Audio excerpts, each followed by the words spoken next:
আজকে বিরিয়ানি বানাবো। তো এখানে গ্যাসে জল বসিয়ে দিয়েছি হাঁড়িতে, আর দিয়েছি এলাচ, লবঙ্গ, দারচিনি আর সাদা তেল। এর মধ্যে দিয়েছি, জলটা গরম হয়ে গেছে, দিয়ে দেবো।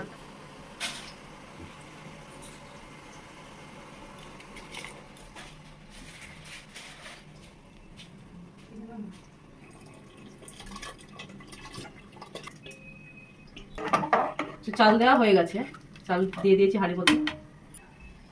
তো হাঁড়ির মধ্যে ঢাকা দিয়ে দিলাম। তো এদিকে পেঁয়াজ বেরেস্তা করে নিয়েছি, আর এদিকে আলু ভেজে নিয়েছি। আলু তুলে নেব। আলু ভাজা হয়ে গেছে, আলুগুলো তুলে নেব। পেঁয়াজ আধ বাটা করে নিয়েছি, কড়াই দিয়ে দেব।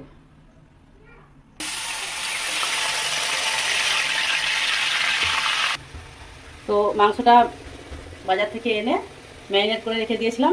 এতে দিয়েছি আদা, রসুন, শুকনো লঙ্কা, জিরে, ধনে বেটে নিয়েছিলাম একসঙ্গে মিক্সিতে, সেটা দিয়ে দিয়েছি। আর টক দই মাখিয়ে নিয়েছি। এবার কড়াইয়ের মধ্যে দিয়ে ভালো করে কষে নেব।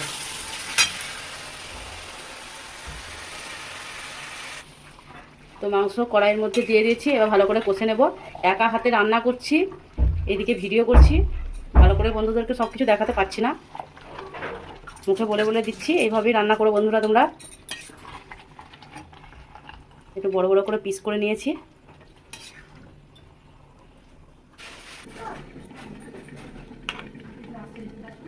তো ভাতটা একটু কম সিদ্ধ করেছি, মানে 80% মতো সিদ্ধ করে নিয়েছি, খুব বেশি সিদ্ধ করিনি। এবার নামিয়ে নেব। তো এইদিকে তো মাংস রান্না হয়ে গেছে, কষে নিয়েছি। এদিকে ভাতও নামিয়ে নিয়েছি, ভাতটা ঢেলে নিয়েছি। আর এদিকে তেজপাতা তলে দিয়ে দিয়েছি, যেন হাঁড়ির তলে যেন না লেগে যায়, সেই জন্য। তো এবার আমি সাজিয়ে দিচ্ছি।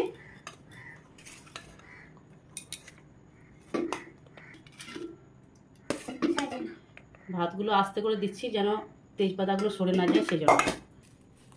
ভাত অল্প করে দিয়েছি, একটু পেঁয়াজ বেরেস্তা দিয়ে দিচ্ছি। আবার একটু ভাত দিয়ে দেব।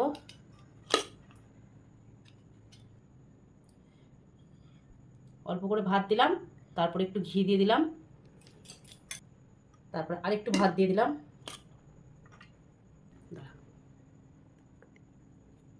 এবার মাংস আর আলু দিয়ে দেবো। তো মাংস আলু দিয়ে দিয়েছি, তারপরে আবার একটু ভাত দিয়ে দেবো।